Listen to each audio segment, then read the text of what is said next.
Bismillahirrahmanirrahim. Assalamualaikum warahmatullahi wabarakatuh. Apa kabar adik-adik sekalian? Perkenalkan, nama kakak Ifni Muharman.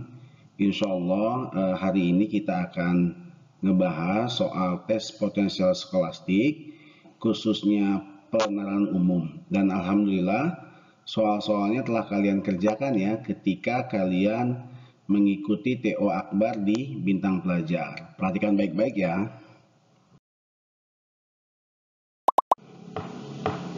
Oke, adik-adik sekalian, sebelum kita membahas soal TPS pengenalan umum ini, akan kakak sampaikan dulu tips dan trik menjawab soal pengenalan umum.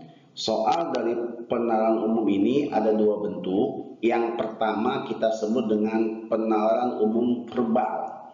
Jadi soalnya itu ada teks, kemudian ada sejumlah pertanyaan yang berhubungan dengan teks yang diberikan.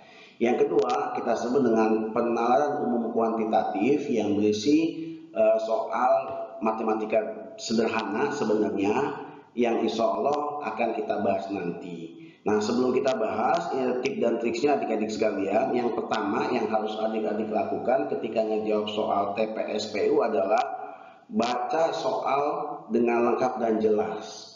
Jadi yang kita lakukan baca soalnya dulu, belum teksnya ya, khususnya untuk pengenalan umum verbal. Yang kedua, jangan sampai ada informasi yang terlewat seperti kata-kata yang bukan, kecuali, tidak mungkin dan lain sebagainya. Yang ketiga, baca juga pilihan jawaban yang ada, karena nanti adik-adik sekalian dengan kita membaca pilihan jawaban yang ada, nanti kita bisa menentukan langkah-langkah pengerjaannya. Yang keempat, baca dan pahami teks pada soal sesuai dengan arahan paragraf yang ditanyakan pada soal ya. Yang terakhir, fokuskan pembacaan teks sesuai dengan pertanyaan. Oke, adik-adik sekalian, sebelum kita ngebahas soalnya akan kakak bahas dulu ya rumus-rumus dasar yang berhubungan dengan soal-soal yang akan kita bahas. Insya Allah teori dasar atau rumus dasar ini sederhana, kalian udah dapat sebelumnya. Yang pertama namanya penarikan simpulan implikasi. Nah, adik-adik sekalian, soal-soal TPS dari pengenalan umum yang termasuk tipe dari penarikan simpulan implikasi adalah apabila dalam pertanyaannya atau dalam teksnya dia mengandung kata-kata jika dan maka. Ya. Walaupun adik-adik sekalian kata jika itu bisa juga diganti dengan apabila, karena ya, atau sejenisnya. Demikian juga kata maka bisa juga diganti dengan mengakibatkan, menyebabkan dan lain sebagainya yang sejenis. Prinsip sederhananya adik-adik sekalian, penarikan simpulan implikasi ini kalau pernyataannya itu menyatakan hubungan sebab akibat. Oke. Nah, kalau soalnya termasuk simpulan implikasi, ini ada solusi bintang yang kakak berikan. Yang pertama ya, selalu baca soal dan pilihan jawaban ya. Kemudian jika soal atau pilihan jawaban ditandai ya dengan pernyataan-pernyataan implikasi, maka selesaikan dengan menggunakan teori implikasi ya. Kuasai dengan baik teori implikasi. Nah, di sini kakak berikan teori implikasi ya. Ini sekedar review. Mudah-mudahan kalian bisa mengingatnya lagi. Nah, di sini kita punya pernyataan atau premis. Jika hari ini hujan, maka Ahmad membawa payung. Simbol matematikanya seperti ini. Jika P maka Q, P-nya itu adalah hari ini hujan, Q-nya adalah Ahmad membawa payung. Ternyata adik-adik sekalian, pernyataan yang pertama ini mengandung jika maka, ini ada sederet nih pernyataan yang memiliki arti yang sama dengan pernyataan yang ini. Pertama nih, Ahmad membawa payung jika hari ini hujan. Ya, sama aja dengan pernyataan yang pertama, cuman jika hari ini hujan kita taruh di belakang seperti ini tanpa menggunakan maka. Sama ya. Kalau bentuk seperti ini adik-adik sekalian, tetap bahwa P-nya adalah hari ini hujan yang dekat dengan jika. Selanjutnya nih, jika makanya kita nggak ambil atau tidak dituliskan hari ini hujan, Ahmad membawa payung, sama aja ya artinya. Pernyataannya kedua ini dengan hari ini hujan, Ahmad membawa payung ya. Oke, yang ketiga, karena hari ini hujan, Ahmad membawa payung. Ya, tadi kata jikanya kita ganti dengan karena. Hari ini hujan menyebabkan Ahmad membawa apa? Payung. Makanya kita ganti dengan menyebabkan dengan tidak ada kata jikanya. Atau prinsip sederhananya adalah dia hubungan sebab akibat. Oke, itu teori implikasi. Adik-adik sekalian, ada 4 rumus dari teori implikasi yang akan nanti kita gunakan tergantung konteks soalnya. Yang pertama dia pakai modus ponen, yang kedua modus tolen, yang ketiga silogisme, yang keempat kesetaraan. Ya, mana dari 4 ini yang kita pakai tergantung konteks soalnya. Kakak review lagi ya. Lihat, kalau dia modus ponen, dia ada 2 premis. Premis pertama, jika P maka Q. Premis keduanya P ya, membenarkan P. Kesimpulannya adalah Q. Nah, kalau untuk seperti ini ya, maka kita gunakan modus ponen. Ya, biasanya adik-adik sekalian, soal-soal yang pakai modus ponen ini di pertanyaannya dia ada premis, bisa P ya. Nanti kita cari nih jika P maka Q-nya itu di soalnya apa, di teksnya ya. Contohnya ini nih, premis 1, jika hari ini hujan maka Ahmad membawa payung.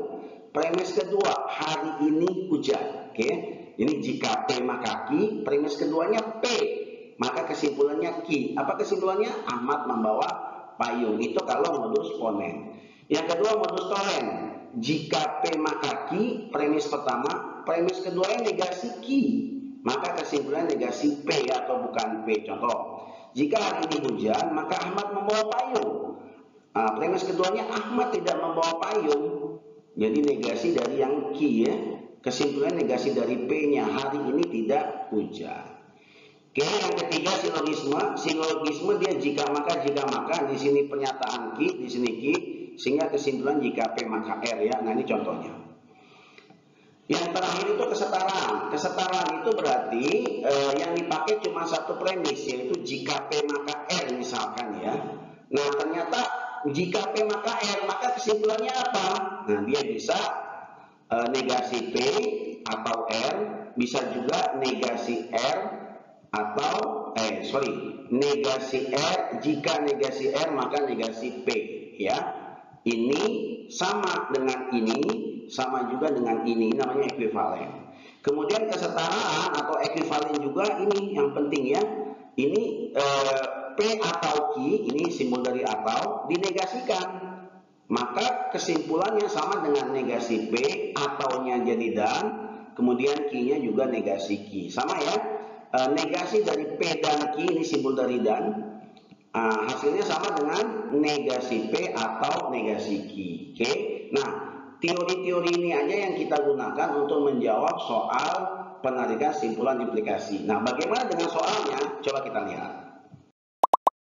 Oke, adik-adik sekalian, kita mulai ngebahas soalnya ya. Ini kita mulai dengan soal teks yang pertama. Nah, ini adik sekalian, kita mulai soal yang pertama ya. Berdasarkan paragraf 1 ya, coba kita tandai dulu. Nah, berdasarkan paragraf 1, manakah simpulan di bawah yang paling benar? Nah, kalau adik-adik baca pilihan jawabannya, hampir semuanya mengandung kata-kata apabila ya. Ini apabila, sama apabila. Ya, ini kakak tandai aja. Oke, di sini apabila. Ya kan, demikian juga yang B, C, termasuk yang D dan E. Nah, kalau ketemu soal seperti ini adik-adik sekalian, ini merupakan ciri dari soal penarikan simpulan implikasi. Cara mengerjakannya ada 4 ya, kalau nggak modus ponen, modus tolen, silogisme, sama kesetaraan. Tapi adik-adik sekalian, kalau adik-adik baca di soalnya berdasarkan paragraf 1, manakah simpulan di bawahnya yang paling benar? Kalau ketemu soal seperti ini ya, umumnya kita mengerjakannya kalau nggak pakai silogisme sama kesetaraan ya. Nah, seperti kita ketahui kalau modus ponen kan jika P maka Q, premis pertama, premis keduanya P, sehingga biasanya soal seperti itu di pertanyaannya dia ada premis. Karena nggak ada premis, langsung aja ya, kalau nggak silogisme, kesetaraan. Nah, kuncinya adalah di teks ini ya, kita pilih premis-premis ya, atau kalimat-kalimat yang merupakan kalimat implikasi ya, dia mengandung jika maka atau kesetaraan yang lainnya ya, bisa mengakibatkan, menyebabkan, atau hubungan sebab akibat. Kita pilih ya, coba kita baca cepat. Kelangkaan air bersih atau yang biasanya dinamakan dengan krisis air bersih adalah sebuah kekurangan dari salah satu sumber utama kehidupan manusia. Setiap kali ada di sebuah daerah yang mengalami kelangkaan air, berarti ia sedang mengalami krisis air bersih. Ketersediaan air bersih yang ada di suatu daerah tersebut berdampak. Nah, ini ada kata-kata berdampak nih. Ya, berarti ini merupakan pernyataan implikasi, kita tandai ya. Ketersediaan air bersih yang ada di suatu daerah tersebut berdampak pada kehidupan yang baik dan lancar ya, baik dan lancarnya aktivitas yang berlangsung di daerah itu. Nah, ini premis yang pertama. Selain itu, konsep dari kelangkaan air bersih juga bisa mengacu pada kesulitnya mendapatkan air bersih. Kesulitan tersebut bisa timbul karena, nah ada kata-kata karena ya, kita pilih lagi. Kesulitan tersebut bisa timbul karena memang air bersih di daerah tersebut sulit untuk sulit untuk ditemukan atau jarak yang untuk bisa mendapatkan sangat jauh. Oke, ketersediaan air bersih merupakan masalah yang cukup pelik dan selalu dihadapi oleh semua negara, termasuk negara-negara maju. Pembangunan ekonomi maupun sosial akan terganggu apabila, ada apabila di sini nih. Nah, kita tandai ya. Dari sini, pembangunan ekonomi maupun sosial akan terganggu apabila ketersediaan air untuk pemenuhan kebutuhan dasar manusia dan lingkungan kurang. Oke. Nah, kalau kita perhatikan ini ada 3 premis, kita nggak bisa ternyata pakai silogisme. Silogisme kan jika P maka Q, premis keduanya Q maka R ya. Sehingga kesimpulan jika P maka R, dia ada premis yang sama. Ya, Ki. Nah, ini semua premisnya berbeda nih, sehingga ini penarikan simpulannya kita pakai kesetaraan. Nah, ini udah kakak rapi ya, ini yang kita ambil, kita cek satu-satu ya. Kesetaraan itu gini adik-adik ya, jika P maka Q ya, ini jika P maka Q setara dengan negasi Q. Jika negasi Q maka negasi P. Negasi Q ini kebalikan dari P ya. Demikian juga negasi Q kebalikan dari Q, negasi P itu kebalikan dari P ya. Ini yang pertama. Bisa juga adik-adik sekalian ini, jika P maka Q setara dengan negasi P atau Q ya. Oke. Tapi karena di sini semua mengandung apabila ya, pilihan gandanya tadi, maka kita pakai yang ini kesetaraannya. Oke, kita pilih yang pertama adik-adik sekalian, ini premis yang kita pilih. Ketersediaan air bersih yang ada di suatu daerah tersebut berdampak pada kehidupan yang baik dan lancarnya aktivitas yang berlangsung di daerah itu. Oke. Nah, berarti ini P-nya ya, ketersediaan air bersih itu P-nya di suatu daerah. Q-nya yang mana? Yang merah. Pada kehidupan yang baik dan lancar. Nah, cuman hati-hati adik-adik ya. Ini jika P maka Q setara dengan apabila min Q ya, berarti ini duluan. Ya, pada kehidupan yang baik duluan. Nah, ini ada dan. Nah, di sini juga nih, kalau ada dan, kita negasikan jadi atau. Sehingga adik-adik, pada kehidupan yang baik ya, coba kakak biar kita tandai dulu. Nah, ini pada kehidupan yang baik dan lancarnya aktivitas yang berlangsung di daerah itu, ini Q-nya, maka negasi dari Q-nya adalah pada kehidupan yang baik jadi kehidupan yang tidak baik, dan jadi atau nih, dan jadi atau lancarnya aktivitas yang berlangsung jadi tidak lancarnya aktivitas yang berlangsung ya. Ketersediaan air bersih itu P-nya, maka negasinya ketidaktersediaan. Sehingga kesimpulannya ini adik-adik sekalian, apabila kehidupan tidak baik, ini ya, baik jadi tidak baik, kemudian dan jadi atau kehidupan lancarnya aktivitas jadi tidak lancarnya aktivitas ya berlangsung di daerah tersebut. Maka nah ini negasi Q-nya, maka ini negasi Q-nya. Nih, ketersediaan air bersih, jadi air bersih di daerah tersebut tidak tersedia. Nah, ini jawabannya, kita cek mana yang tepat. Ternyata yang tepat yang A ya. Apabila kehidupan tidak baik atau aktivitas tidak lancar berlangsung di suatu daerah, ya, air bersih di daerah itu mengalami kekurangan. Ya, di sini air bersih di daerah tersebut tidak tersedia atau mengalami kekurangan. Nah, itu soal pertama yang cara mengerjakannya kita menggunakan penarikan simpulan implikasi. Oke, adik-adik sekalian, nah ini soal yang kedua ya, kita bahas teorinya dulu, penarikan simpulan kuantor. Nah, penarikan simpulan kuantor adik-adik sekalian apabila pada pilihan jawaban atau pada soal, juga bisa pada teks, dia mengandung kata-kata semua, beberapa, sebagian, atau kata-kata sejenis. Nah, kalau dia mengandung seperti itu, langsung ada di pikiran kita ini soal cara menyelesaikannya pakai penarikan simpulan kuantor. Nah, ini solusinya ya. Pertama, pilih baca soal dan pilihan jawaban. Tips yang pertama. Tips yang kedua, jika pilihan jawaban ditandai dengan pernyataan-pernyataan kuantor, mengandung semua, beberapa, sebagian, dan lain sebagainya, selesaikan dengan menggunakan teori kuantor. Nah, kuasai dengan baik teori kuantor. Oke. Nah, ini teori kuantor yang kakak berikan adik-adik sekalian. Dia ada 3 ya sederhananya. Yang pertama bentuk 1. Premis 1 dia ini, semua A adalah B. Premis 2, semua B adalah C. Nah, kalau premis pertama mengandung semua, premis kedua juga mengandung semua, kesimpulannya juga semua. Oke? Coba kita lihat. Nah, kemudian kalau pada dua premis itu ada yang sama, ini kan ada ini B ya. Maka yang sama itu dia muncul dalam kesimpulan, sehingga kesimpulannya semua A adalah C. Oke, itu yang pertama. Bentuk yang kedua. Premis 1 semua A adalah B. Premis 2 sebagian B adalah C. Nah, karena dia semua, premis pertama, premis kedua sebagian, maka kesimpulan sebagian. Sama dengan yang pertama, ini mengandung B, maka B tidak muncul dalam kesimpulan. Jadi sebagian A adalah C ya, B-nya nggak muncul. Jadi di dua premis ini yang sama dia nggak muncul di kesimpulan. Yang ketiga, bentuk ketiga. Premis 1 sebagian A adalah B, premis 2 sebagian B adalah C. Nah, karena dia pertama sebagian, yang kedua juga sebagian, maka kesimpulannya nggak ada. Ya, cukup 3 teori tersebut kita bisa mengerjakan soal penarikan simpulan yang kebetulan termasuk menggunakan teori kuantor untuk menyelesaikannya. Kita cek soalnya ini adik-adik sekalian, soal yang kedua, TO yang kalian kerjakan, lihat.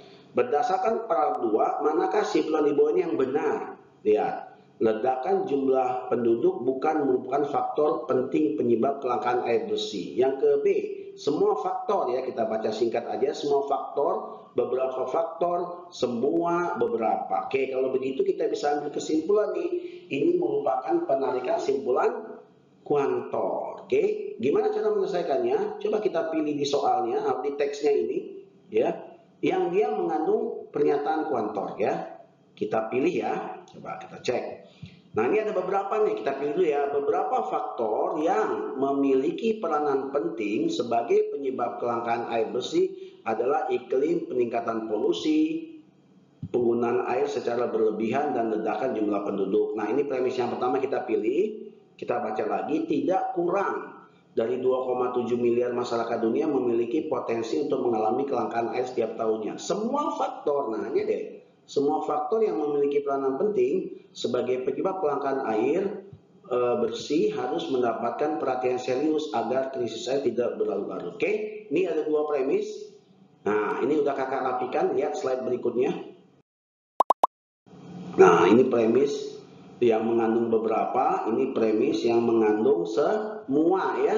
Nah, ini udah kakak rapikan, kita pilih premis pertamanya ini, semua faktor memiliki peranan penting sebagai penyebab kelangkaan air. Oke, kita tandai dulu dia ya, biar adik-adik bisa lebih paham. Ini semua faktor. Ini premis yang kedua, beberapa. Nah, kalau premis pertama semua, premis kedua beberapa, kesimpulannya pasti dia semua. Kesimpulannya pasti beberapa ya, lupa. Ini kalau semua, ini beberapa, kakak ulangi, kesimpulannya beberapa. Sehingga yang B pasti salah, yang C juga pasti salah. Kalau yang A nggak ada hubungannya dengan 2 premis ini, sehingga kesimpulannya, jawabannya kalau nggak C, kalau nggak E. Oke, kita lihat ya bagaimana cara menyelesaikannya. Semua sama beberapa itu jawabannya beberapa, kemudian premis pertama sama premis kedua yang sama tidak diambil dalam kesimpulan, sehingga ini semua faktor memiliki peranan penting sebagai penyebab kelangkaan air bersih. Di sini beberapa faktor ya yang memiliki peranan penting sebagai penyebab kelangkaan air bersih, berarti tidak di premis satu muncul, di premis kedua muncul, maka nggak muncul dalam kesimpulan. Sehingga apa kesimpulannya? Kalau kita tebak ini semua jadi beberapa. Nah ini yang nggak ada di premis kedua, ini juga nggak ada di premis pertama. Jadi beberapa yang harus mendapatkan perhatian serius agar krisis air tidak berlarut-larut adalah ya iklim. Nah sekian. Nah ini kesimpulannya ya. Pas ya dengan yang kita diskusikan tadi, beberapa yang harus mendapatkan perhatian serius agar krisis air tidak berlarut-larut adalah iklim, peningkatan polusi, penggunaan air secara berlebihan, dan ledakan jumlah penduduk. Kita cek ya jawabannya. Nah, yang ini beberapa faktor yang memiliki peran penting sebagai penyebab kelangkaan air bersih harus mendapatkan perhatian serius. Dia cuma semuanya diganti beberapa dan hanya pakai premis yang pertama aja, premis keduanya nggak dipakai. Ingat kesimpulan dari kuantor harus melibatkan dua premis, maka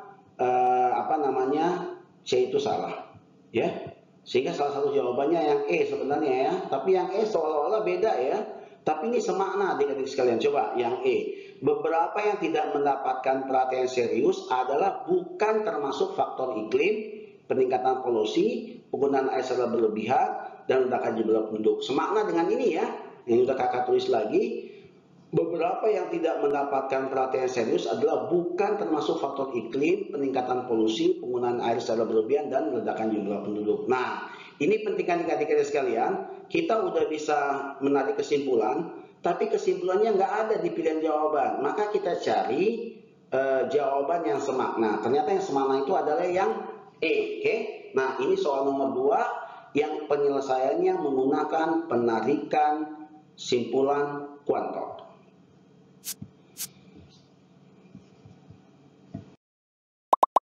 Oke, adik-adik sekalian, kita lanjutkan ke soal nomor 3 ya. Selalu kita baca soalnya terlebih dahulu. Berdasarkan paragraf 2, ini paragraf 2, apa yang paling mungkin terjadi di Sumba Timur, Nusa Tenggara Timur? Oke, nah kalau adik-adik ketemu soal seperti ini, cara mengerjakannya bisa pakai kuantor, bisa juga eliminasi jawaban. Eliminasi jawaban itu adik-adik adalah kita cek aja pilihan dari A sampai E, mana yang paling mungkin ya sesuai dengan teks yang ada di sini. Nah, perlu adik-adik perhatikan kalau ada kata-kata paling mungkin, berarti soal ini kita pilih jawaban yang tingkat kebenarannya itu paling besar, ya kan? Kalau ada dua pilihan yang mirip, mana dari dua pilihan tersebut yang kebenarannya paling besar? Oke, nah bagaimana cara menyelesaikannya adik-adik? Coba kita baca ya, kalau seperti ini kan apa yang terjadi, yang paling mungkin terjadi di Sumba Timur. Oleh karena itu coba kita lihat di sini di teksnya, apa sesuatu pernyataan yang sifatnya sangat umum ya, yang berlaku untuk semua daerah sehingga bisa potensi Sumba Timur juga terjadi. Oke, kita cek ya, kita baca soalnya. Beberapa faktor, nah biasanya kalau beberapa enggak ya, kita ambil yang sifatnya umum ya, yang berlaku general. Beberapa faktor yang memiliki peranan penting sebagai penyebab kelangkaan air bersih adalah peningkatan polusi, penggunaan air berlebihan, dan ledakan jumlah penduduk. Kita baca agak cepat ya. Tidak kurang dari 2,7 miliar masyarakat dunia memiliki potensi untuk mengalami kelangkaan air setiap tahunnya. Nah, semua faktor, nah karena semua ada peluang nih.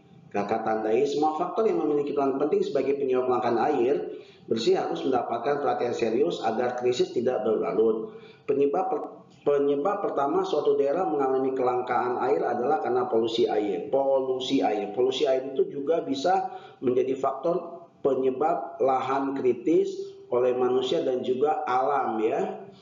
Oke, kita sorot dulu ya, biar pakai laser, biar kalian lebih fokus. Salah satu sumber polusi air yang muncul adalah pestisida serta buruknya pupuk yang hanyut. Selain itu, pencemaran air tanah tersebut juga bisa disebabkan oleh limbah industri dan juga sampah yang berlangsung dibuang ke sungai tanpa mengalami proses pengolahan sebelumnya. Maka dari itu, hindari perlakuan aktivitas apapun yang berpotensi menimbulkan pencemaran air. Penyebab kelangkaan air bersih berikutnya adalah karena faktor kekeringan. Kekeringan disebabkan karena suatu daerah tersebut mengalami curah hujan yang jarang ya. Bahkan ada beberapa daerah yang mendapatkan label sebagai daerah kering abadi. Ini beberapa ya. Untuk soal seperti ini yang paling mungkin berarti kita pilih yang berlaku hampir umum ya. Biasanya kata-kata semua dan lain sebagainya. Kita cek ya. Ada beberapa daerah yang mendapatkan label sebagai daerah kering abadi, yaitu wilayah gurun dan beberapa wilayah di Antartika. Sementara daerah lain mengalami kekeringan hanya di waktu tertentu saja, seperti musim kemarau. Kekeringan seperti ini bisa terjadi hampir di seluruh dunia. Nah, oke, coba kakak tandai dulu. Nah, ini kekeringan seperti ini bisa terjadi hampir di seluruh dunia. Nah, ini juga merupakan pernyataan yang sifatnya umum ya. Karena kekeringan seperti ini apa sih? Nah, kekeringan seperti ini dijelaskan di kalimat sebelumnya. Nih, kekeringan yang hanya di waktu tertentu saja. Nah, seperti musim kemarau. Nah, kekeringan seperti ini, ya bisa terjadi hampir di seluruh dunia. Nah, kalau ini kita udah dapatkan, coba bisa kita teks nih, kita tes ya. Apa yang paling mungkin terjadi di Sumba Timur? Karena kekeringan seperti ini atau kekeringan di musim kemarau terjadi di hampir seluruh dunia, dan Sumba Timur yang ada di Indonesia, khususnya Nusa Tenggara Timur, merupakan bagian dari dunia, maka potensi untuk kekeringan di waktu tertentu seperti musim kemarau peluangnya besar ya. Coba kita cek aja nih, terjadi krisis air belum tentu. Merupakan daerah kering abadi enggak ya? Kenapa enggak? Karena kering abadi dia bilang beberapa daerah. Curah hujan tinggi sepanjang tahun, enggak ada informasi. Nah, mengalami kekeringan di musim kemarau, sehingga jawabannya yang D. Oke, kita cek ya. Nah, ini udah kita rapikan. Nih, ini ada. Sementara ada lain mengalami kekeringan hanya di waktu tertentu saja, seperti musim kemarau. Kekeringan seperti ini hampir di seluruh dunia. Oke. Nah, apa yang terjadi dengan Sumba Timur? Ya pasti lebih tepatnya atau paling mungkinnya mengalami kekeringan di musim kemarau, sehingga jawaban yang tepat yang D. Oke ya, kita bisa eliminasi jawaban. Oke, nah itu adik-adik sekalian. Adik-adik sekalian, kita lanjutkan dengan soal berikutnya. Nah, soal berikutnya itu adalah pernyataan yang mendukung atau tidak mendukung isi teks. Nah, ini hati-hati ya. Nah, di soal seperti ini adik-adik sekalian, nanti ada di teksnya itu ada pernyataan yang ditebalkan. Bagian ini kita diminta menentukan pernyataan yang mendukung atau tidak mendukung isi teks yang dicetak tebal. Hati-hati ya, karena di sini bisa mendukung atau tidak mendukung pertanyaannya. Nah, ini solusinya, baca soal dan pilihan jawaban selalu, pahami isi kalimat yang dicetak tebal, cek pilihan jawaban yang ada apakah sesuai atau tidak sesuai ya dengan isi kalimat yang dicetak tebal, tergantung konteks pertanyaannya. Yang keempat, pilih jawaban yang paling tepat. Nah, ini contoh soalnya kalian, soal yang keempat. Nah, kalau soal yang keempat ini coba kita fokuskan aja ke yang dicetak tebal. Lihat, beberapa faktor yang memiliki peranan penting sebagai penyebab kelangkaan air bersih adalah iklim, peningkatan polusi, penggunaan air secara berlebihan, dan ledakan jumlah penduduk. Nah, di sini nih ada yang dicetak tebal, tidak kurang dari 2,7 miliar masyarakat dunia mengalami potensi untuk mengalami kelangkaan air setiap tahunnya. Oke, lihat pertanyaannya nomor 4. Manakah pernyataan di bawah tidak mendukung kalimat bercetak tebal pada paragraf 2? Ingat ya, tidak mendukung. Oke, nah coba kita tebalin kan ini ya, tidak mendukung. Hati-hati. Udah, kalau soal seperti ini kita eliminasi jawaban. Kita cek apakah A mendukung cetak tebal atau tidak mendukung. Lihat, Indonesia memiliki potensi untuk mengalami kelangkaan air. Iya ya, karena kan hampir 2,7 miliar masyarakat dunia. Berarti ini mendukung ya. Hati-hati, pertanyaan tidak mendukung. Kelangkaan air setiap tahun dapat menimpa masyarakat dunia, mendukung ya. Bahkan kelangkaan air diderita 1,8 miliar orang setiap tahun, tidak mendukung. Kenapa? Ini cuma 1,8 miliar ya. Padahal di sini 2,7 miliar. Sehingga jawabannya yang C ya, yang paling tepat sepertinya. Kita cek yang D.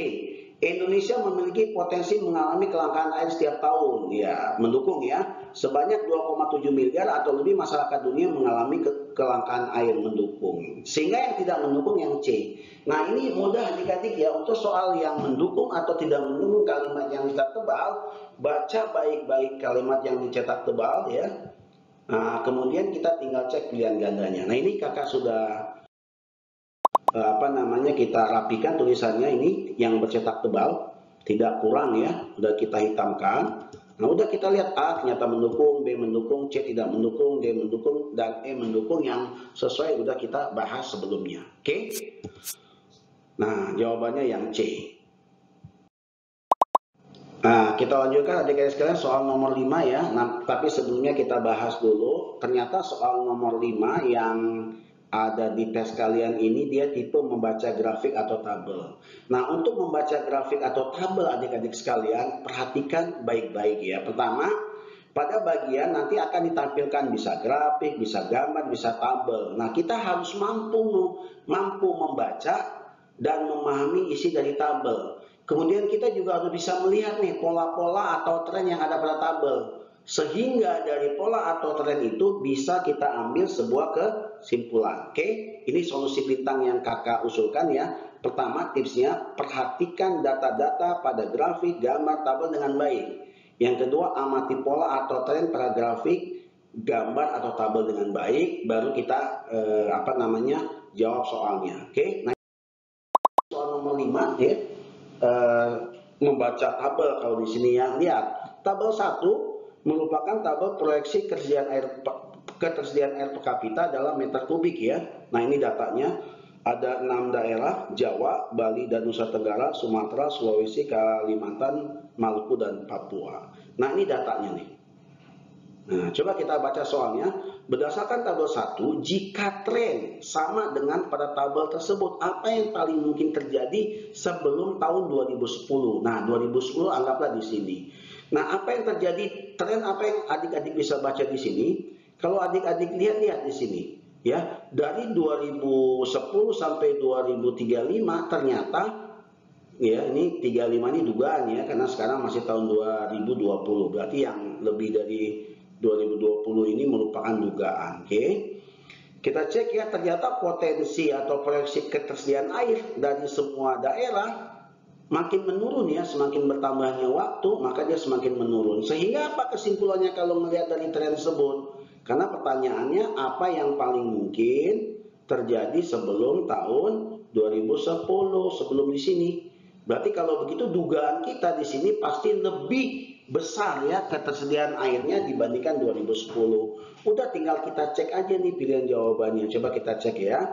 Lihat. Dari tabel terlihat ya setiap 5 tahun di situ terlihat terjadi penurunan proyeksi ketersediaan air per kapita ya. Berdasarkan tersebut, ketersediaan air sebelum tahun 2010 paling mungkin lebih besar dari tahun 2010. Kita cek ya pilihan jawabannya A. Salah ya. Lihat, ketersediaan air per kapita Sulawesi sekitar 13.000. Padahal di sini di Sulawesi tahun 2000 itu 14.000, seharusnya sebelum 2010 lebih besar dari ini ya seharusnya, berarti A salah. Yang B ya ini salah, kita cek lagi yang B. Nah B yang paling benar, coba kita cek kenapa benar. Ketersediaan air per kapita di Sumatera di bawah 15.000 ya sebelum 2010. Dilihat 2010 Sumatera 14.000, di sini 15.000. Nah potensi benar ya. Kita cek lagi nih, kita anggap dulu benar. Kita cek yang C-nya, ketersediaan air per kapita di Kalimantan 72.000. Lihat Kalimantan 2010 72.775. Sedangkan di sini lebih rendah ya.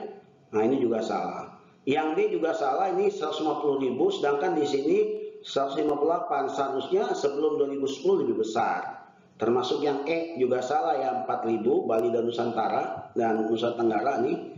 Di sini dia 4.570, sebelum 2010 dia bilang 4.000 ya, seharusnya lebih dari 4.500. Sehingga potensi yang benar itu yang B ya, ini salah, lebih kecil dari tahun 2010 juga lebih kecil.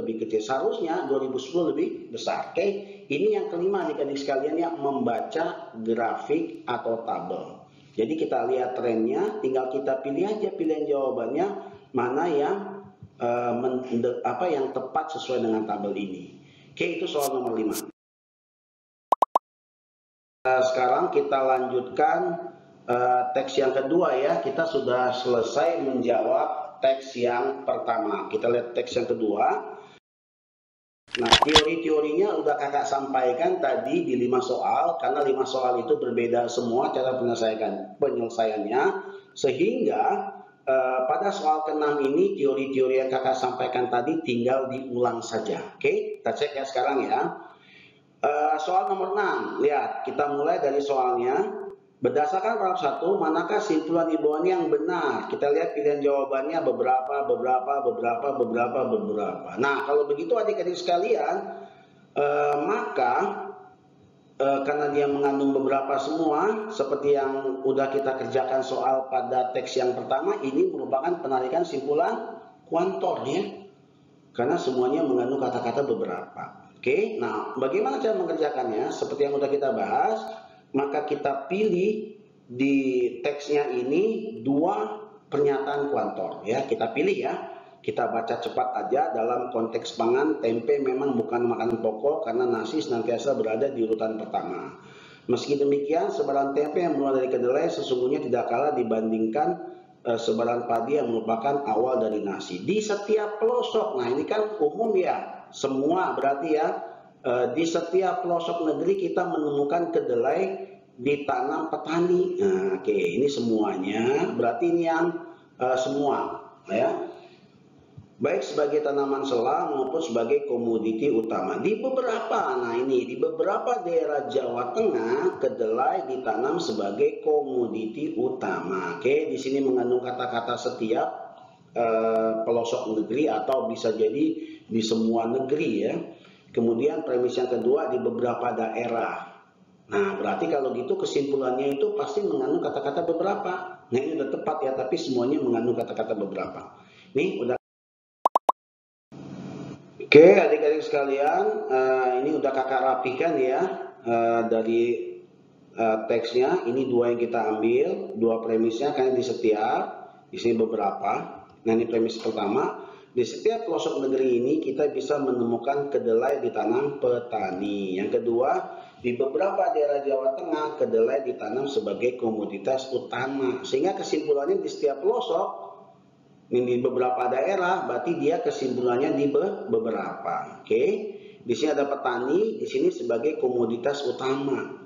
Nah, berarti kesimpulannya yang tepat adalah beberapa kedelai yang ditanam petani dijadikan sebagai komoditas utama. Oke, di sini di setiap pelosok, di sini beberapa daerah, berarti kesimpulannya beberapa, ya kan? Kemudian di sini petani, ada petaninya, kemudian sama komoditas utama. Apa sih yang dijadikan komoditas utama? Ya pasti kedelai ya.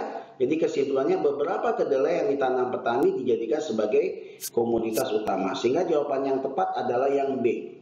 Tapi kalau kita cek satu-satu jawaban, coba ya, kita udah tahu jawabannya yang B. Coba kita cek pilihan jawaban yang lain ya. Beberapa daerah di negeri ini menanam kedelai sebagai komoditi utama. Ini salah ya, karena beberapa daerah di negeri ini menanam kedelai sebagai komoditi utama, karena yang komoditi utama ternyata beberapa ada di Jawa Tengah, berarti salah. Yang ini tadi udah betul sesuai dengan yang analisa kita. Kita yang C, beberapa komoditi utama yang ditanam adalah kedelai.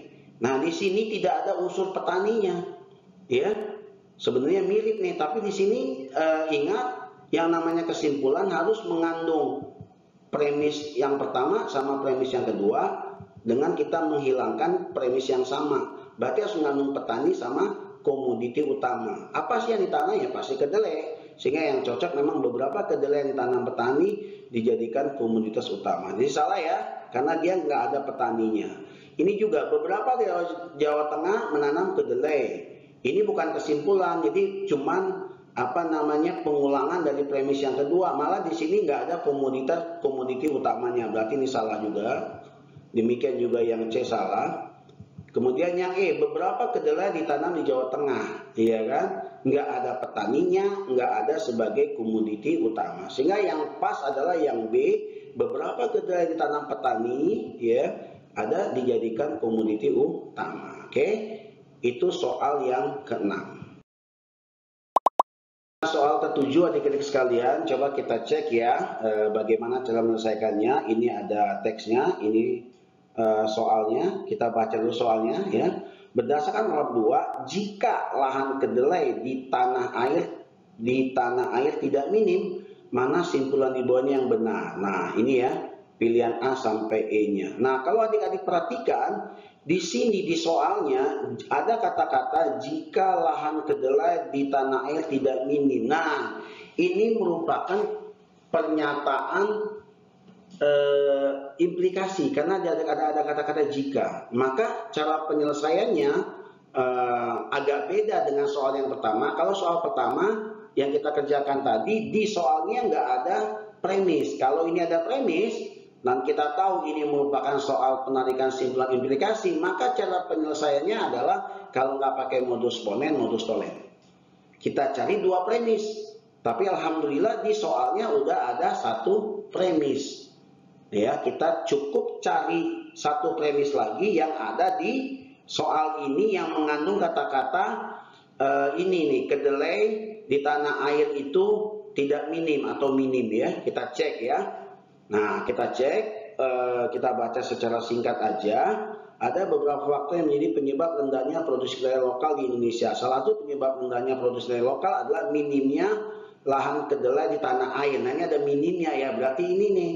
Kita cek ya, jawabannya. Salah satu penyebab rendahnya produksi kedelai lokal adalah minimnya lahan kedelai di tanah air. Nih, lihat. Salah satu penyebab, dia ada kata-kata penyebab yang merupakan ciri-ciri dari pernyataan implikasi ya. Jadi dia tidak selalu ada jika maka, tapi dia harus ada hubungan sebab akibat kalau seandainya jika makanya tidak dimunculkan. Berarti ini premis yang pertama, nah ini premis yang kedua. Nah ini udah kakak rapikan. Oke adik-adik sekalian, ini soalnya udah kakak rapikan ya. Ini premis yang udah kita pilih tadi. Ini premis pertamanya yang ada di soal. Nah ini premis keduanya yang ada di di pertanyaannya ya. Ini di teksnya. Nah kita udah tahu bahwa ini merupakan soal penarikan simpulan implikasi. Nah karena di soalnya itu atau di pertanyaannya ada premis, maka kalau nggak pakai modus ponen, modus tolen. Kita cek dulu ya. Nah, ini premis pertamanya. Salah satu penyebab rendahnya produksi kedelai lokal adalah minimnya lahan kedelai di tanah air. Nah, bentuk seperti ini kita harus buat dalam bentuk jika P maka Q ya. Ingat ya hubungannya sebab akibat. P-nya itu penyebab. Nih, salah satu penyebab rendahnya produksi kedelai lokal minimnya lahan kedelai di tanah air. Sehingga ini kita harus ubah bentuknya seperti ini. Minimnya lahan kedelai tanah air menyebabkan rendahnya produksi kedelai lokal ya seperti ini. Nah kalau begitu ini minimnya lahan kedelai di tanah air itu pernyataan P-nya. Nah menyebabkan ini kata lain atau semana dengan maka rendahnya produksi kedelai lokal tanah air itu Q-nya. Berarti ini jika P maka Q. Ya di sini lahan kedelai tanah air tidak minim. Nah ini premis yang kedua, sehingga kalau kita susun, ini premis pertamanya jika P maka Q, minimnya lahan kedelai itu P-nya, ya maka atau menyebabkan rendahnya produksi kedelai lokal tanah air Q-nya. Ternyata premis keduanya itu negasi P, karena apa ini lahan kedelai di tanah air tidak minim. Nah kita cek adik-adik ini modus ponen ya, jika P maka Q ini seharusnya P. Nah ini nggak sesuai dengan modus ponen. Kita cek jika P maka Q, premis pertama, premis keduanya negasi Q. Ini nggak cocok juga dengan modus tolen, sehingga kesimpulannya tidak ada. Gampang ya? Jadi tidak ada kesimpulan yang benar untuk soal yang baru kita bahas. Soal nomor 8 adik-adik sekalian, kita lihat ya, kita baca juga soalnya. Nah, kita cek di sini berdasarkan paragraf 1, manakah simpulan di bawah ini yang paling benar? Ini mengandung kata-kata apa? Apabila semua ya. Berarti ini merupakan penarikan kesimpulan implikasi. Nah, coba kita baca karena agak panjang. Ternyata kalau adik-adik perhatikan ini mirip semua ya. apabila Indonesia bisa memproduksi kedelai per tahun rata-rata lebih dari sekian, jumlah lahan tidak terbatas atau produktivitas kedelai lokal tinggi. Indonesia bisa memproduksi kedelai per tahun rata-rata lebih dari sekian, jumlah lahan tidak terbatas, dan ini atau ini dan, ya kan? Mirip ya. Kalau yang ini, apabila Indonesia hanya bisa memproduksi kedelai per tahun rata-rata sekian, ini lebih dari ini rata-rata sekian, jumlah lahan ini dan. Oke. Nah, kalau kita perhatikan ini A, B, C, D mirip ya premisnya. Sehingga kalau begitu ini penarikan kesimpulannya sepertinya cuma dari satu premis, maka kita mencarinya pakai kesetaraan ya. Jadi premis yang setara, premis yang ada di teks ini apa, nanti setaranya seperti apa. Nah, bagaimana premis yang kita pilih? Ya udah, karena A, B, dan C mirip, kita pilih aja yang ada kata-kata yang dominan di sini ya. Kita bisa pilih secara singkat. Ini sebenarnya coba kita baca. Karena jumlah lahan yang terbatas dan rendahnya, nah ini ya, karena jumlah lahan yang terbatas dan rendahnya produktivitas kedelai lokal menjadi alasan lain Indonesia hanya bisa memproduksi kedelai per tahunnya rata-rata 700 sampai 800.000 ton. Oke. Ini sama, berarti kalau gitu kesetaraan ini setaranya dengan apa dengan di sini, oke? Nah, coba kita lihat, ini udah kakak rapikan. Ini soal nomor 8 sudah kakak rapikan, ya. Ini premis yang kita pilih, ternyata cuma satu sesuai dengan kata-kata yang dominan di pilihan, sehingga kita pakai kesetaraan mengerjakannya ya. Jadi ini jika P maka Q, kita pilih mana P-nya, mana Q-nya di premis ini. Nanti setaranya dengan dibalik ya, jika negasi Q maka negasi P. Jadi ini jadi jika P maka Q, jadi jika negasi Q maka negasi P, itu kesetaraan derajat kebenaran yang sama. Kemudian yang kedua, kalau di premis mengandung kata-kata dan, ini simbol dari dan, ketika kita negasikan dia jadi atau. Dan R sama S-nya juga ikut dinegasikan. Oke, ini premisnya kita pilih ya. Nah, kita cek adik-adik sekalian lihat. Karena jumlah lahan yang terbatas dan rendahnya produksi kedelai lokal, nah ini P-nya ya, menjadi alasan. Nah, ini Indonesia hanya bisa memproduksi kedelai per tahunnya rata-rata sekian. Nah, berarti ini P-nya, ini Q-nya nih, yang bagian ini. Ya kan? Nah, sekarang bagaimana kesetaraannya? Nah, kesetaraannya adalah ini, negasi Q. Berarti ini Q-nya yang kita negasikan. Jadi Indonesia hanya bisa memproduksi kedelai per tahun rata-rata sekian. Ya. Berapa negasi, apa bentuk negasi dari pernyataan itu? Ya. Jadi bentuk negasi dari pernyataan yang ini, Indonesia hanya bisa memproduksi kedelai per tahun rata-rata sekian, ini Q-nya ya. Karena kan jika P maka Q harus negasi Q di sini, maka negasi dari sini adalah Indonesia hanya, berarti Indonesia bisa memproduksi kedelai per tahunnya lebih dari ini ya, atau bisa juga kurang, ya kan? Ya, nanti kita lihat aja mana yang tepat ya. Ini negasi Q-nya. Kemudian negasi P-nya apa? Hati-hati adik-adik, di sini ada dan, jadi ini di atau. Jumlah lahan yang terbatas, jadi jumlah lahan tidak terbatas. Rendahnya produktivitas, jadi tingginya produktivitas. Tapi ingat dan jadi atau. Sehingga kesimpulannya ini nih. Indonesia ya, apabila ya negasi Q-nya, Indonesia hanya bisa memproduksi kedelai per tahun rata-rata lebih ya, kita ambil yang lebih dari 700 sampai 800.000 ton. Maka walaupun makanya ada, jumlah lahan tidak terbatas ya, yang awalnya terbatas jadi tidak terbatas, atau ya yang awalnya dan jadi atau. Produktivitas kedelai lokal tinggi, oke? Yang awalnya produksi kedelai lokal rendah ya. Nah, sehingga ini jawabannya kita cek yang A ya. Apabila Indonesia bisa memproduksi kedelai per tahun rata-rata lebih dari ini, negasi dari Q, jumlah lahan tidak terbatas, ya kan? Atau yang awalnya dan jadi atau, yang terbatas jadi tidak terbatas, yang produksi rendah jadi tinggi, oke? Nah, ini penarikan simpulan implikasi yang kita pakai kesetaraan. Oke, adik-adik sekalian, kita sampai ke soal nomor 9 ya. Kita baca soalnya. Ya, pertanyaannya berdasarkan paragraf 3. Nah, ini paragraf 3-nya, manakah kesimpulan di bawahnya yang paling benar? Kita cek ya. Pilihan jawaban yang ada. Produksi kedelai nasional tidak cukup apabila, ada kata-kata apabila di sini ya. Harga kedelai tergantung pada nilai tukar rupiah terhadap dolar. Apabila ya, kita singkat aja apabila. Kemudian produksi nasional cukup apabila, ada apabila lagi di sini, ada apabila di sini.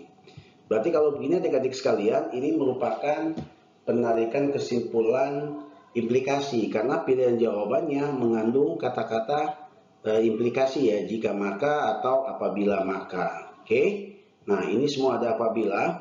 Nah, soalnya adalah manakah kesimpulan yang di bawah ini yang paling benar? Nah, di soalnya tidak ada premis. Makanya kalau soal seperti ini, dia bisa merupakan soal penyelesaiannya pakai silogisme atau kita gunakan kesetaraan. Nah, poin pentingnya adalah dari teksnya kita pilih premis-premis yang berhubungan dengan implikasi ya, mengandung jika maka, atau senada dengan itu. Kalau enggak juga dia hubungannya sebab akibat seperti teori yang sudah kakak sampaikan di atas. Kita baca ya. Kita pointer aja di sini biar kalian lebih jelas. Dari data resmi Badan Pusat Statistik, impor kedelai selama Januari 2014 mencapai sekian ya, dengan volume mencapai sekian. Impor kedelai dari Amerika Serikat mencapai sekian, ya agak cepat aja, dengan volume impornya sekian. Sebagai negara agraris yang sebagian besar penduduknya adalah petani, volume impor komoditas pertanian tersebut tentu membuat miris. Nah, kita belum dapat ya pernyataan yang sebab akibat ya atau jika maka ya.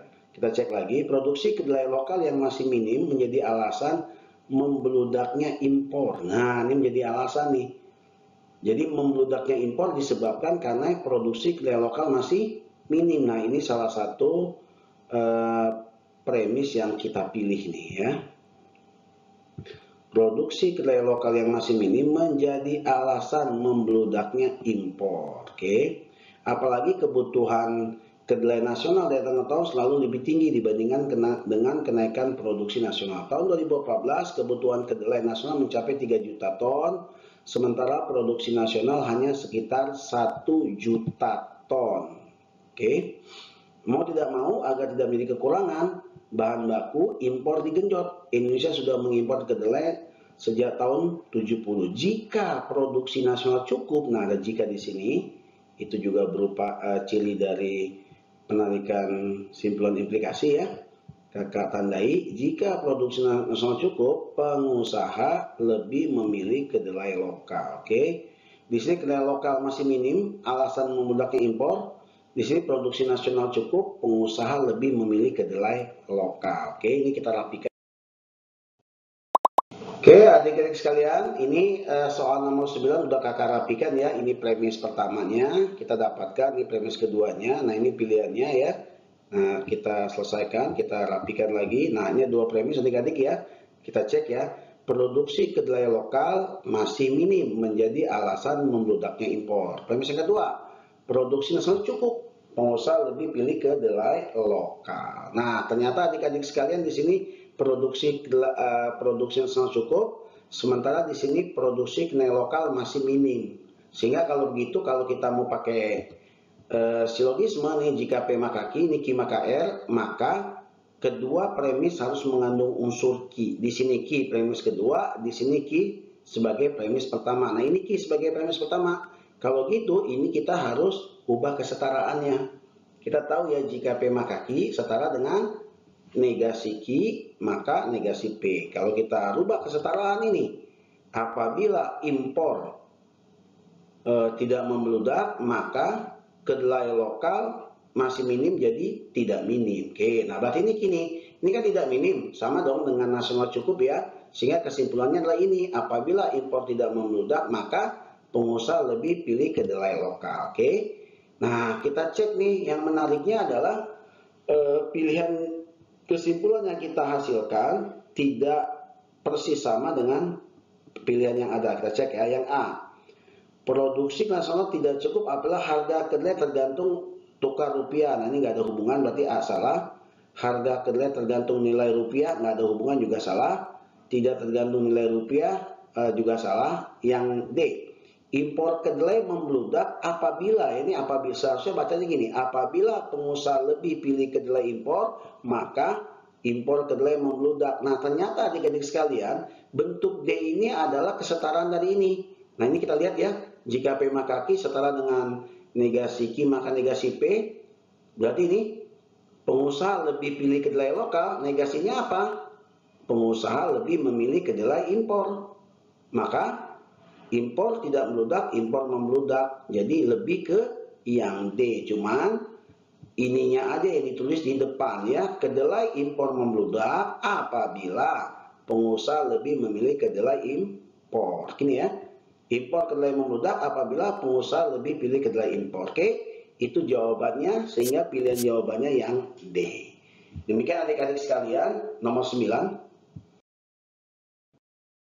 Adik sekalian, kita sampai ke soal yang terakhir di bagian pertama, soal nomor 10, penalaran umum verbal ya.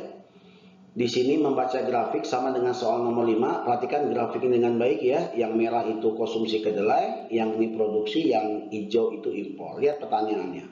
Berdasarkan gambar 1, manakah kesimpulan di bawah yang paling benar? Lihat ya, yang A. Impor kedelai selalu mengikuti tren konsumsi. Lihat, impor selalu naik, konsumsi ada turun.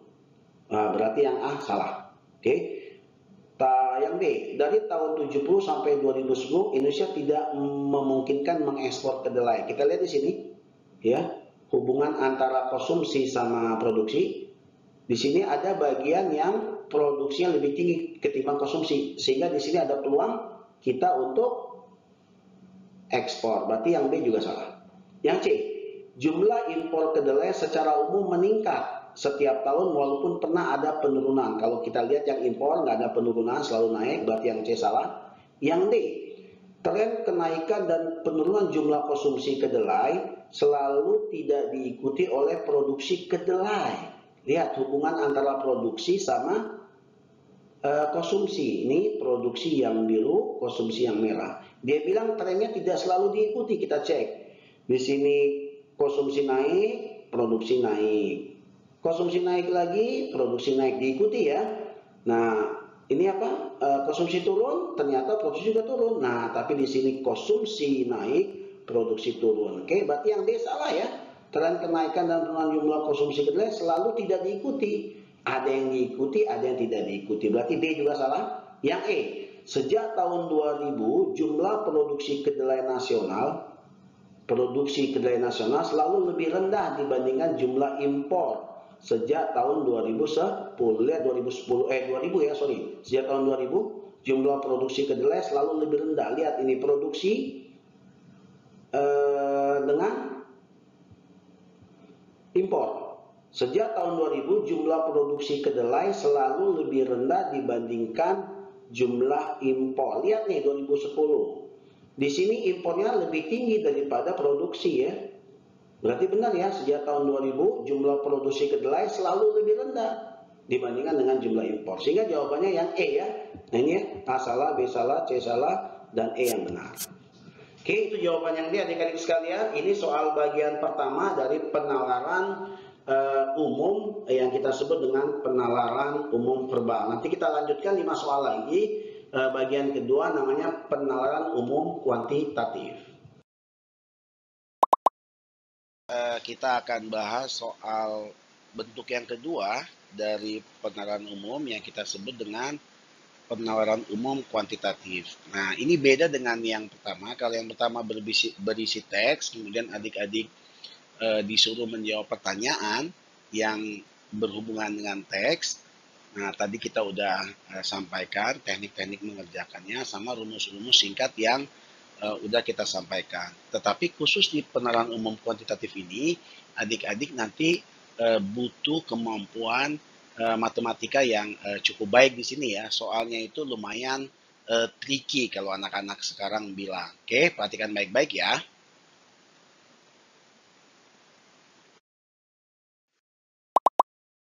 Kita lanjutkan ke soal nomor 11. Ya, soalnya adalah bilangan ya yang lebih ke nilainya lebih kecil daripada ini ya. 0,64 dikali 13 per 14. Nah, untuk soal seperti ini, adik-adik sekalian, cara mengerjakannya adalah kita ikhtiarkan pecahan yang ada di pilihan ini sama atau mendekati angka yang 13 per 14. Sehingga tugas kita tinggal membandingkan angka di depannya. Oke, contoh ya ini. 0,16 dikali 26 per 7. Karena bawahnya 14, maka yang atas saya kali 2, yang bawah juga kali 2. Tapi 26 kita buat 2 kali 13. Biar mirip, ternyata 13 per 14. Ternyata kalau begitu nih 2 kali 2, 4 dikali 0,16 jadi 0,64 dikali 13 per 14. Ternyata bentuk ini sama dengan yang kita tuju ini. Oke. Kemudian yang B ini udah tahu lebih besar daripada A, berarti nggak perlu kita cari lebih besar. Yang C sekarang sama caranya, ini 14 udah, sehingga 48 aja. 48 itu kita buat 4 kali 12. Ya, sehingga dia 12 per 14, 4 kita kalikan dengan ini 1,2. Walaupun ini lebih kecil sedikit daripada ini, tapi angka di depannya jauh lebih besar, sehingga C lebih besar daripada bilangan ini. Oke. Lanjut yang D, 0,30 dikali 64 per 28. Sama caranya, 282 kali 14, kemudian 64, 4 dikali 16. 4 dibagi 2, 2. 2 dikali 0,3, 0,6, 16 per 14. Oke. Tapi ini 0,6 memang lebih kecil pada 0,64. Tapi di sini 16, sementara di sini 13. Sehingga ini lebih besar. Ternyata A salah, B, C, D salah, yang pasti betul E ya. Sehingga sebenarnya kita nggak perlu kerjain yang E. Langsung aja pilih jawabannya yang E. Tapi kita cek ya. 0,80 dikali 26 per 24. Ini 0,80. 42 itu 3 kali 14. Karena kita arahkan supaya dia jadi 13 ya. 13 per 14. 26, 2 dikali 13. Nah udah 0,80 kita kali dengan 2. Itu sekitar 1,16. 1,6 ya. 1,6 dibagi 3. Itu lebih kecil pada 0,6 ya. Ternyata ini lebih kecil pada 0,6 dikali 13 per 14. Oke. Ini 0,6, sementara ini 0,64. Ini lebih kecil. Otomatis karena ini lebih kecil ya, ini juga pasti lebih kecil, sehingga jawabannya yang E. Tapi tadi kita udah cek ya, A, B sampai D-nya salah, maka sebenarnya yang E itu nggak perlu dikerjakan. Nomor 12 ya. Soal nomor 12 ini sama dengan soal nomor 11 prinsipnya. Perhatikan. Di antara 5 bilangan berikut, mana yang paling kecil ya dari A sampai E? Cara ngerjakannya prinsipnya sama seperti soal nomor 11. Tinggal kita ubah aja apakah pecahan ini kita mendekati ini, sehingga tinggal kita bandingkan persentasenya, atau persentasenya kita ikhtiarkan mendekati ini ya, sehingga tinggal kita bandingkan aja pecahannya. Oke ya.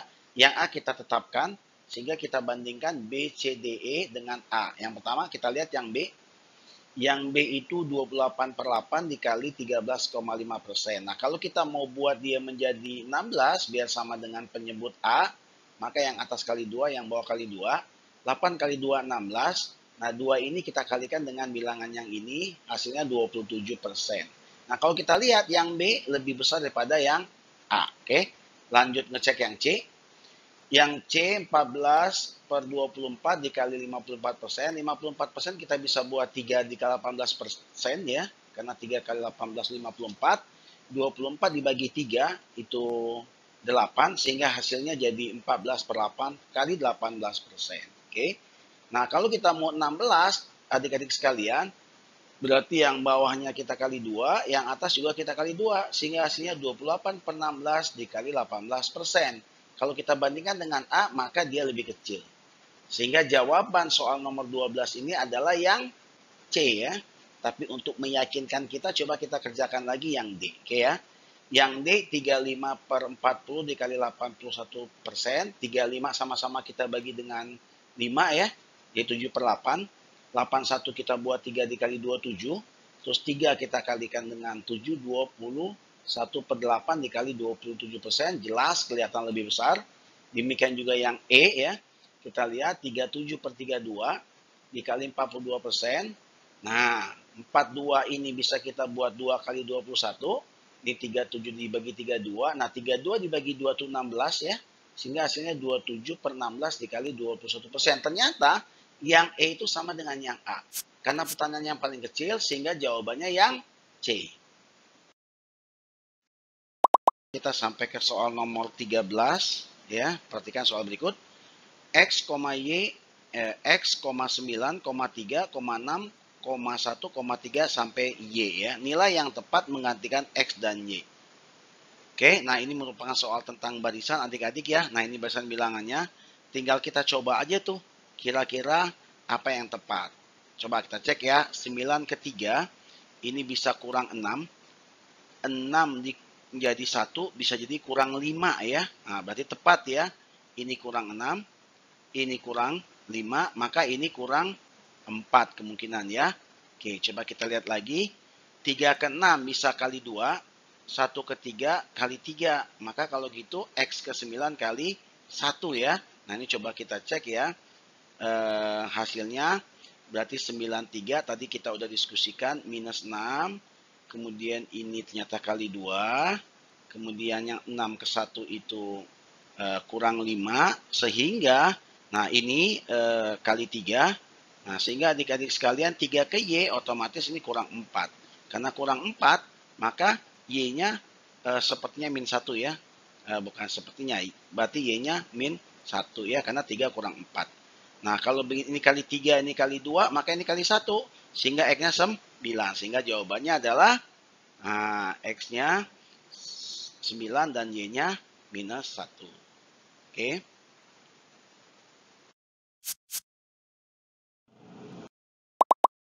14, perhatikan adik-adik sekalian, sebuah kode menuliskan kata warisan menjadi UCV-MUCX. Maka kata-kata sejarah akan ditulis menjadi apa? Nah, soal seperti ini adik-adik sekalian, cara menyelesaikannya adalah kita lihat hubungan antara warisan dengan UCV-MUCX ini. Kira-kira polanya seperti apa? Nah, dengan pola yang kita temukan untuk warisan menjadi ini, harus kita lakukan pola yang sama untuk sejarah sehingga dia menghasilkan apa. Nah, sebagai alat bantunya adik-adik sekalian huruf ya. Huruf A itu merupakan 1, B itu 2, C 3, sampai dengan Z yang merupakan 26. Oke, kita cek ya, apa huruf pola antara warisan menjadi yang UCV, UCV, MUCX ini. Yang pertama otomatis kita coba cek yang awal, W menjadi O. Nah ini W posisinya 23, O 15, berarti berapa nih? 1, 2, 3, 4, 5, 6, 7, 8. Ternyata dari W menjadi O mundur 8. Kita lihat A menjadi C tambah 2. Ya, sehingga kelihatan polanya itu nggak teratur. Nah coba kita cari yang lain. Tadi kita bandingkan W dengan O, sekarang kita bandingkan W dengan X-nya. W dengan X tambah 1, benar ya? A ke C tambah 2, nah kelihatan polanya tuh. R ke U, coba R ke U, nih R ke U tambah 3, benar? I ke M ternyata tambah 4. Coba I ke M, 1, 2, 3, 4, benar? I ke M tambah 4. S ke V, ini S ke V 1, 2, 3. Ternyata S ke V itu tambah 3. Kita lihat lagi A ke C. A ke C tambah 2. N ke O ternyata tambah 1. Berarti polanya ini tadi tambah 3. Tambah 1 ke sini. A ke sini tambah 2. R ke sini tambah 3. I ke V ternyata I ke M ya. I ke M tambah 4. I ke M. Ternyata I ke M ya tambah 4. S ke V tambah 3. Nah, A ke C tambah 2, mundur lagi ya. N ke O tambah 1. Sehingga polanya seperti ini nih. Ya, bisa kita lihat ya. Yang awalnya tambah 4. Ya, tambah 1 ya. W ke X. Terus A ke C tambah 2, tambah 3, tambah 4. Mundur tambah 3, tambah 2, akhirnya tambah 1. Nah, dengan pola seperti ini adik-adik sekalian kita bisa menulis sejarah. Nih sejarah. Berarti S itu nanti akan berhubungan dengan yang paling belakang. Pertama tambah 1 berarti ya, ini huruf S tambah 1 jadi T, kita lihat. Nah, kemudian E tambah 2, ini E tambah 2 jadi G. Nah, oke, kalau adik-adik lihat, ini jawabannya udah A ya, karena ada GT ya. Sebenarnya nanti juga ketika teman-teman mau cepat ngerjainnya, kita lihat aja nih, karena ini angkanya beda semua. Ketika udah dapat dua pola seperti ini, jawabannya udah pasti ini. Tapi kita lanjutkan aja ya. R berarti J tambah 3, J tambah 3, 1, 2, 3, jadi J-nya jadi M. Kemudian A-nya di sini tambah 4, A tambah 4 ya. Jadi A, 1, 2, 3, 4 jadi E. Nah, setelah tambah 4 mundur lagi ternyata R-nya harus tambah 3. R kalau tambah 3 jadi R ya. Ini R 1, 2, 3 jadi U. Nah, kemudian A mundur lagi tambah 2 jadi C. H tambah 1 jadi I. Nah, sehingga jawabannya I, C, U, M, G, T. Seperti jawaban yang A. Demikian adik-adik. Kita sampai ke soal nomor 15 ya. Perhatikan kotak berikut ya. Nilai 18 di segi 4A ini merupakan hasil operasi aritmatika semua bilangan yang ada di luarnya. Nah, dengan pola yang sama kira-kira apa nilai yang tanda tanya ini? Oke. Nah, ini kita otak-atik aja ya. Coba kita perhatikan. Pertama nih, 5 kali 4 kan 20 ya. 6 bagi 3 itu 2.